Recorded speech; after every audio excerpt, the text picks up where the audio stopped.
There are moments when certain behaviors seem inevitable, almost like an escape in the midst of the chaos of modern existence. They start subtly, often as a desperate attempt to escape from a persistent feeling of discomfort or emptiness that you can't name but feel in your chest all the time. Over time, these seemingly harmless choices transform into ingrained habits, and what once seemed like a temporary solution to relieve the anguish ends up becoming a vicious cycle from which you can no longer escape. The search for fleeting relief, for a brief sensation of peace or belonging, eventually becomes a destructive routine where you mold yourself, cut yourself, diminish yourself to fit into places that were never made for the size of your soul. But what's really behind this cycle of existential self-sabotage, this compulsion to live according to other people's rules while your essence dies a little each day? For Carl Jung, this pattern of behavior reveals something profound about the human psyche, something that goes far beyond simple weakness of character or lack of discipline. There's a specific moment in life when you realize with painful clarity that you no longer belong in the places where you used to be, that the conversations that once made some sense now sound empty, superficial, mechanical, that the people around you follow a rhythm that's no longer yours, live according to rules that you can no longer accept without questioning every comma. And in this moment of brutal awakening, something deep inside you whispers that it's time to walk alone, that it's time to step away not out of pride or arrogance, not out of contempt or superiority, not because you think you're better than anyone, but because the wild soul that dwells within you can no longer breathe in the midst of the domesticated crowd, can no longer pretend interest where there's no depth at all, can no longer smile politely when inside you're dying of existential boredom. Jung knew this deeply, because he himself lived this experience firsthand when he made the difficult decision to step away from Freud, when he consciously chose a solitary and uncertain path instead of following the comfortable playbook that everyone expected of him, when he preferred painful truth to palatable lies.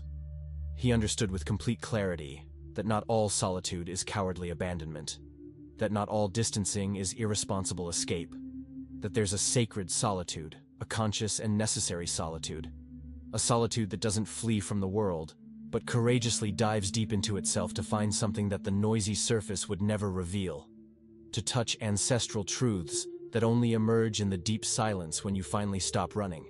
You've felt this, I know you have, that brutal sensation of being surrounded by people, and at the same time, completely alone, completely invisible, because nobody's speaking the language your soul understands, nobody's asking the questions that really matter, nobody's touching on the themes that keep you up at night, and then you wonder if the problem is you, if you're too strange, too deep, too complicated, too intense for this world that seems satisfied with so little. But the truth, my friend, is that you're not complicated. You just weren't made to live on the surface. You were made to dive into the depths, and diving hurts, diving distances, diving exhausts, diving demands that you leave the safe shore, where everyone's sunbathing and laughing at shallow jokes, and throw yourself into the unknown alone, knowing that maybe nobody will understand why you need to do this. For Jung, this solitude you feel isn't a cosmic punishment, isn't a curse you carry for some mistake you made in another life. It's a direct call from the unconscious. It's the deepest voice of your psyche screaming for attention, asking for space, asking you to stop living just to please others. Stop molding yourself according to other people's expectations. Stop betraying who you really are in the name of social acceptance, and finally start living to hear what's suffocated inside, choking, wanting to come out but without permission. Because there's a brutal, abysmal difference between isolating yourself out of fear and walking alone out of inner necessity. And Jung understood this difference better than anyone. Isolating yourself out of fear is getting sick. It's locking yourself in your room thinking the whole world is a threat, that everyone wants to hurt you, that you need to protect yourself from everything and everyone. It's running from people because you can't deal with rejection, with judgment, with the pain of not being understood, with the possibility of being truly seen and still being rejected. But walking alone out of inner necessity is something completely different. It's something much deeper and much more sacred. It's individuation. It's the long, painful, solitary, and absolutely necessary process of becoming who you really are. Not who they told you should be, not the edited version that fits well in society, but the raw, real, imperfect, and true version of yourself. And this process of individuation, my friend, isn't for everyone. Not because some people are better or worse, more evolved or less evolved, but simply because not everyone is willing to pay the price this path demands. Not everyone has the courage to face what appears when you're really alone with yourself, when you no longer have anything or anyone to distract you from your own demons. Most people prefer constant distraction, prefer the deafening noise of the world, prefer to live on autopilot following scripts that society wrote centuries ago, repeating patterns that were never questioned, living lives that are copies of copies of copies. And that's okay, seriously. Everyone lives the way they can. Everyone carries the burden they can carry. Everyone makes the choices their conscience allows them to make. But you who are reading this now, you who got here looking for answers to this restlessness that won't leave you alone, you're different, and you know this even if you try to deny it. You feel there's something deeper waiting for you, something true pulsing beneath the surface, something that the life full of empty commitments and social obligations can't touch, can't reach, can't even scratch.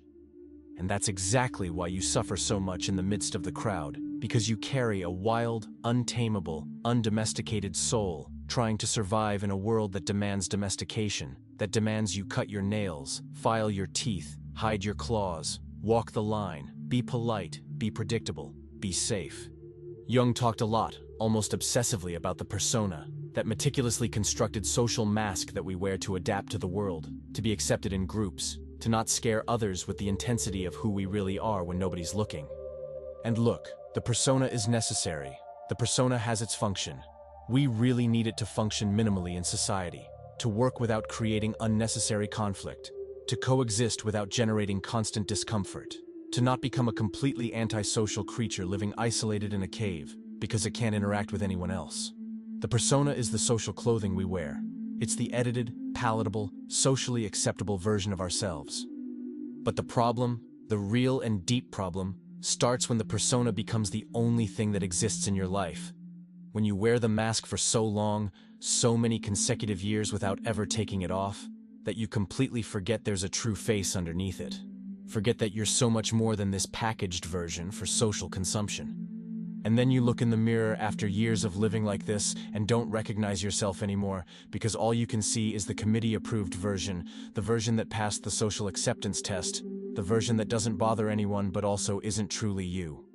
And it's precisely at this critical point, at this moment of total disconnection from who you really are, that the wild soul inside you starts screaming desperately, banging on the walls of the psychic cage you yourself built.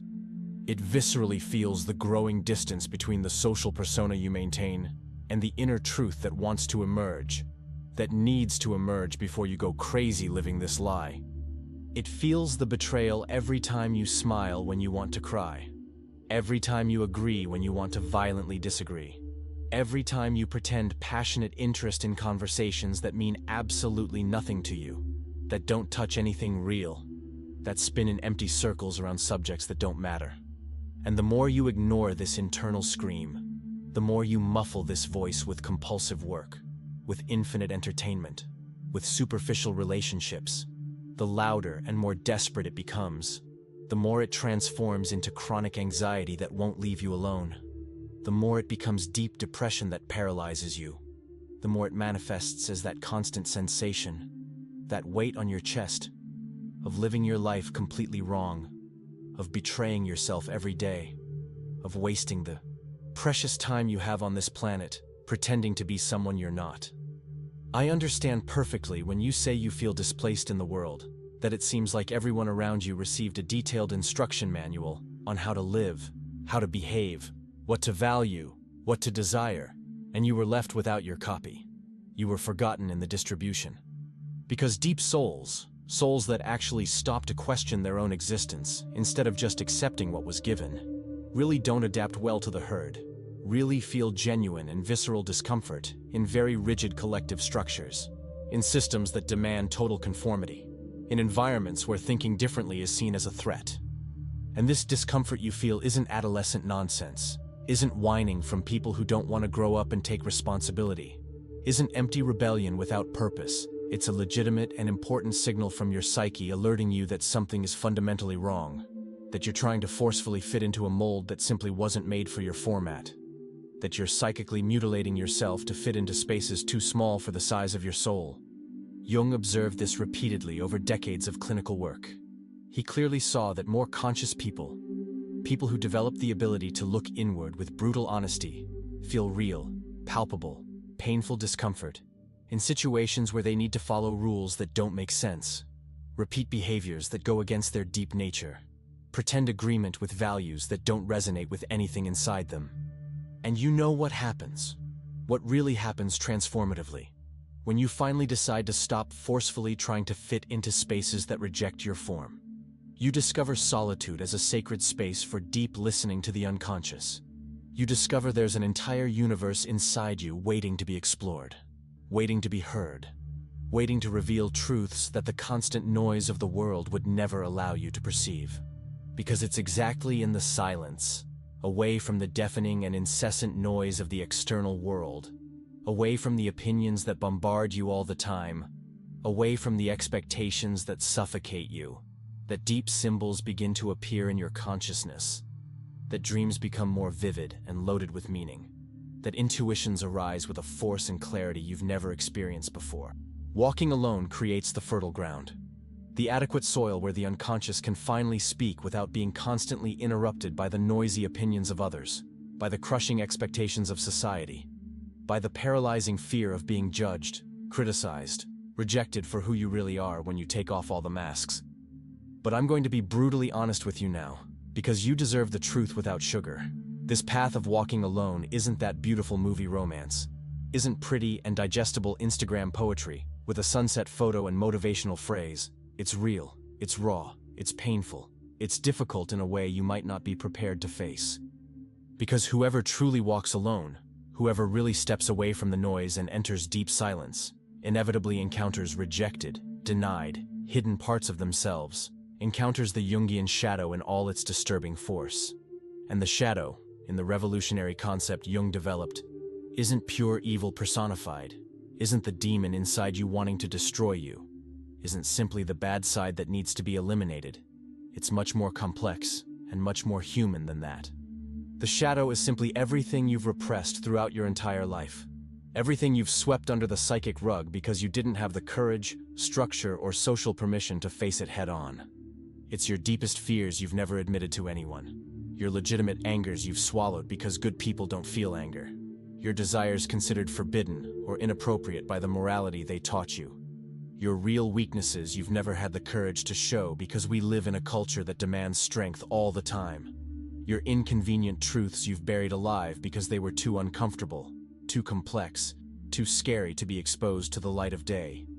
And when you're truly alone, when you no longer have absolutely anyone to blame for your problems, anyone to use as convenient distraction, anyone on whom to project all your internal mess pretending the problem is always out there and never in here, the shadow appears in all its disturbing intensity.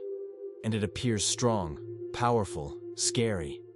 It appears in a way that makes you want to run desperately back to the noisy crowd just so you don't have to deal with it. Just so you can go back to pretending it doesn't exist. Just so you can keep believing the comfortable lie that you're only light, only goodness, only virtue. But here's the deep and liberating secret Jung discovered through years of working with the unconscious, through deep dives into his own psyche and the psyche of his patients. The shadow doesn't appear to destroy you, to drag you into the abyss, to transform you into a monster. It appears to finally be integrated, recognized, accepted as a legitimate part of who you are. It desperately wants to be seen without judgment. It wants to be recognized without condemnation. It wants to stop being the terrible monster under the bed and become simply another part of your human totality, imperfect, complex, contradictory. And integrating the shadow, my friend, let me tell you with complete sincerity, is one of the most difficult, most painful, most challenging psychological work you can do in life. But it's also one of the most liberating, most transformative, most essential for you to become a complete human being. Because when you finally stop denying your dark parts, when you stop pretending you're perfect all the time, when you accept with courage and honesty that you carry light and darkness inside you, that you're capable of great kindness and also great cruelty, that you can be generous and also selfish, that you're strong in some moments and fragile in others, you finally become truly whole. And being whole, in the deep sense Jung gave to this word, doesn't mean being good all the time, doesn't mean reaching some state of angelic perfection where you never again feel anger, envy, fear, desire. No, it means being profoundly real. It means being genuinely human. It means stopping living this exhausting and unsustainable lie of trying to be only light when you know very well that darkness is also part of who you are. That you're not a saint. That you're full of contradictions, conflicting impulses, desires that sometimes go against your own values. But I know it's extremely difficult to hear this. I know deeply that it hurts to perceive with total clarity that the inevitable price of authenticity, the real cost of living according to who you really are, is precisely no longer belonging in the places where you used to belong. It's seeing doors closing. It's feeling distance growing between you and people you loved. Because the pain of not belonging is absolutely real. It's visceral. It's almost physical. It's one of the deepest and most primitive pains a human being can experience throughout life. We were biologically programmed to live in groups, to seek connection, to need recognition from our peers, to feel we're part of something bigger than ourselves, that we have a place in the tribe, that we're accepted, valued, included. And when you realize with complete clarity that you no longer fit in the groups you used to frequent easily, that the people you loved deeply no longer understand you, or worse, still no longer make the slightest effort to try to understand, that you're walking determinedly toward an existential place where maybe absolutely nobody will follow you because the path is too narrow, too solitary, too difficult. The solitude really weighs like a giant stone on your chest. Jung knew this. He knew that feeling you don't belong is a recurring sign in the individuation process. The soul realizes it can no longer live only according to external expectations, that it can no longer mold itself to please, that it can no longer betray itself in the name of acceptance. And this realization brings freedom. Yes, but it also brings a deep sadness. Because you're giving up something that seemed safe. You're choosing an uncertain path instead of following the map everyone follows. And then we arrive at the part that really definitively separates who goes all the way through this process and who gives up halfway when things get too heavy. The brutal courage to sustain your own worldview, even when it's minority, even when it isolates you, even when nobody around validates what you're seeing. Because for Jung, who studied this deeply both in theory and in his own life, true psychic maturity isn't about being right all the time, isn't about mathematically proving you're better or more evolved than others, isn't about winning intellectual debates or convincing everyone that your path is the right one.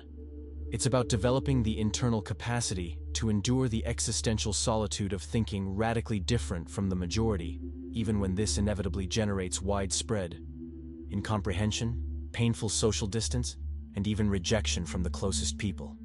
It's about looking at the whole world following a specific direction, seeing everyone excitedly going the same way, and still having the silent but unshakable courage to go the completely opposite way, simply because that's what your deepest soul is asking, screaming, begging you to do. And look, I'm not saying this to make you anxious, but to wake you up.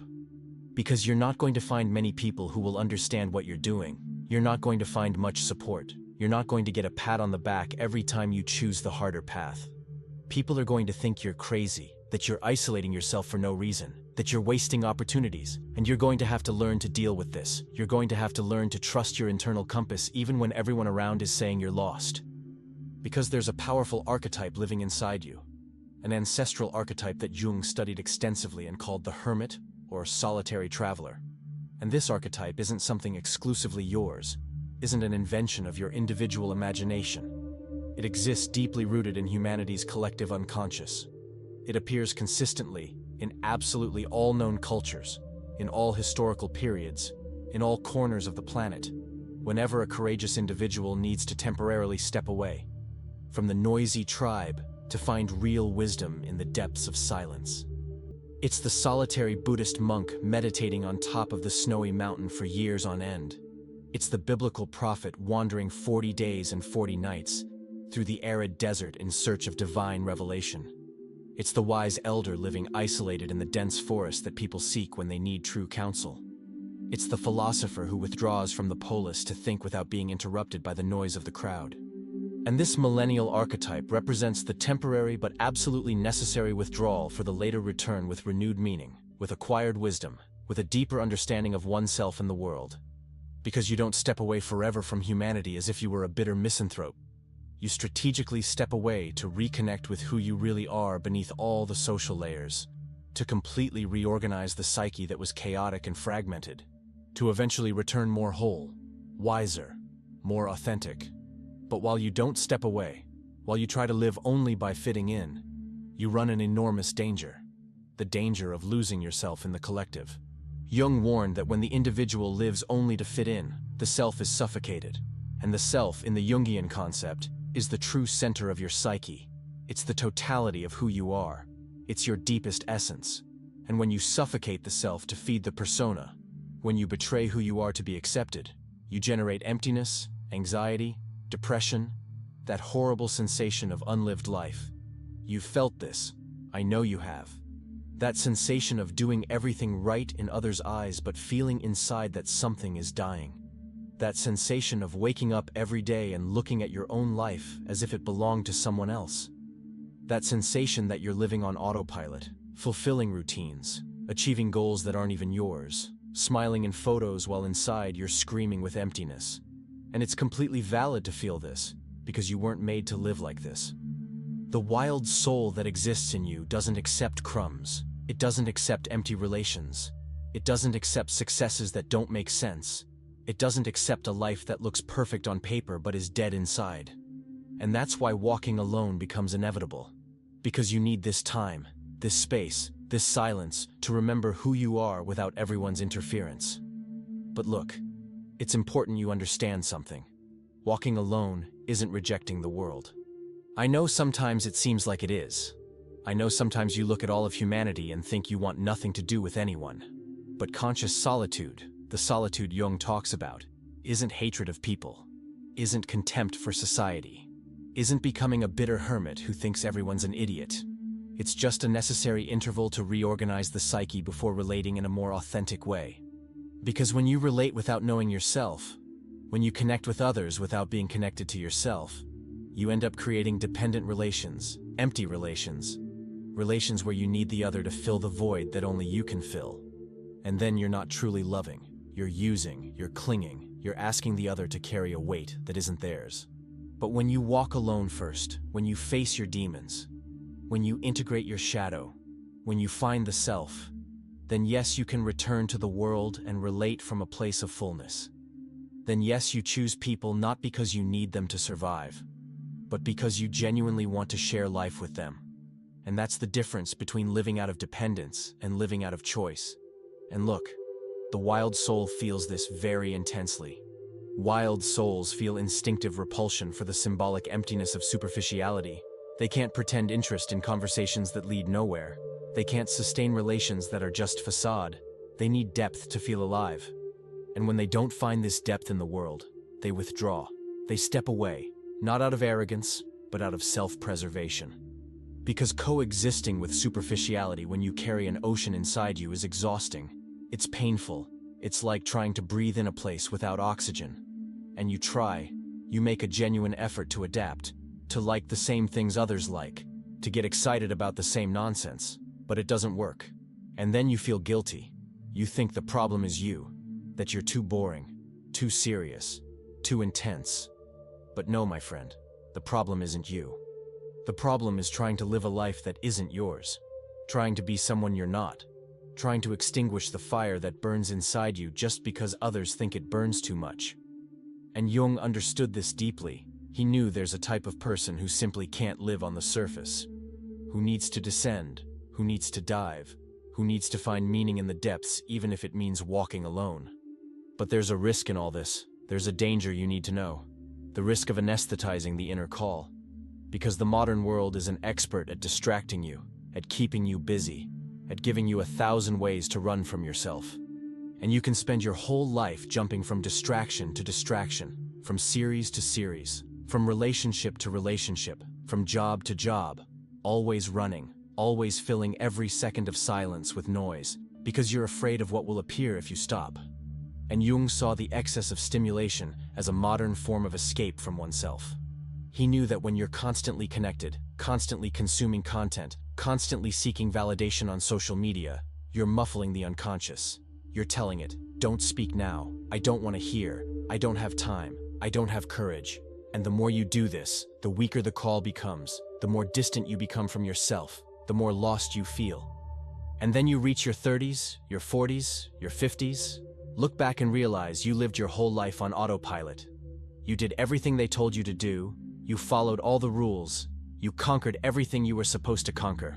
But when you lay your head on the pillow at night, you feel that emptiness, that hole, that sensation that none of this matters because you never stopped to ask what you really wanted. And that's why on the solitary path, the center of life stops being external approval and becomes internal dialogue with the self.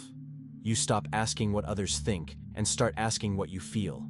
You stop measuring your value by the number of likes and start measuring it by the peace you feel when you're alone with yourself.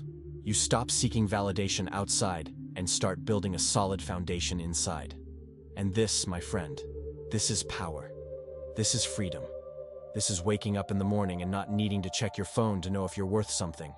This is looking in the mirror and recognizing who's there, without masks, without filters, without lies. This is living your life for real, not the life that fits well on Instagram. But to get to this place, you need to go through a psychological rite of passage. Jung saw solitude as this rite, as this sacred moment where the old identity dies to give place to another. And death always hurts, always scares, always brings this sensation that you're losing something important. But you're not losing, you're transforming. You're letting the version of you that lived to please others die, so the version that lives to honor your own soul can be born. And this process doesn't happen overnight. It doesn't have a defined deadline. It doesn't come with a certificate at the end. It's a continuous, painful, solitary, but profoundly necessary process. It's the process of deconstructing everything they taught you that you should be to discover who you really are. It's the process of letting go of all the expectations that were placed on you since childhood to finally breathe with your own lungs. And when you finally complete this cycle, when you finally truly find yourself, you discover the true power of walking alone, returning to the world more whole. You return, yes, you don't stay isolated forever, but you return different. You return without dissolving into the collective. You return living relations by choice and not by necessity. You return knowing exactly who you are and what you no longer accept. And then people will feel the difference. They'll feel you're no longer available for games, for empty conversations, for superficial relations. They'll feel you're firm, centered, whole. And some will respect you for it. Some will step away because they can't deal with someone so real. And some, the rarest and most precious, will recognize in you the same depth they carry and will want to walk together. If you're enjoying this content, maybe you'll also like our exclusive material that's in the first pinned comment. But look, I need to be honest with you about something. This path of walking alone, of seeking individuation, of integrating the shadow, of living authentically, it doesn't guarantee constant happiness. It doesn't guarantee you'll wake up every day bouncing and excited about life. What it guarantees is meaning, is depth, is the sensation that you're living your life for real, not a poorly made copy of what others expect from you. And for the wild soul, this is worth more than any superficial success, worth more than any social acceptance, worth more than any external approval. Because in the end, when you're old, when you're looking back, when you're taking stock of your own life, what will matter isn't how many people applauded you. It's whether you had the courage to be who you really were. And you have this courage, I know you do. Because if you got here, if you read this text to the end, it's because something inside you recognized the truth of these words. It's because the wild soul that exists in you is still alive, is still fighting, is still asking to be heard. And maybe it's time to stop ignoring it. Maybe it's time to give it the space it needs. Maybe it's time to walk alone for a while to finally truly find yourself. Because the world won't stop for you to find yourself. People won't wait for you. Life won't get easier. But if you don't do this now, if you don't take this step, you'll carry for the rest of your life the sensation that you could have been more, that you could have truly lived, that you could have honored the wild soul that was always screaming inside you. And I know it's scary. I know it's difficult. I know there are days you'll want to give up and return to the safety of the herd. But deep down, you know you can't go back anymore. You know you don't fit there anymore. You know the only possible path now is forward, even if it's alone, even if it's in the dark, even if it's without any guarantee it will work out. Because there's a brutal difference between being alive and living. And you weren't made to just be alive, to just exist, to just take up space. You were made to truly live, to truly feel, to truly dive into the depths of your own existence. And if this means walking alone for a while, if this means not belonging, if this means carrying a solitude that hurts, then so be it. Because in the end, when you finally find yourself, when you finally integrate all parts of yourself, when you finally live in harmony with the self, you discover you were never really alone. You discover the greatest company you can have is your own, that the greatest conversation you can have is with yourself, that the greatest journey you can make is the journey inward. And then you understand what Jung meant when he talked about individuation. You understand it's not about becoming perfect, it's about becoming whole. And being whole means accepting the light and the darkness, means embracing strength and fragility, means honoring the wild soul that will never fully adapt to the domesticated world. So if you're one of these people, if you carry this restlessness, if you feel this call, know that you're not crazy. You're not alone in this experience. You're just responding to the oldest and most sacred call that exists, the call to become who you really are.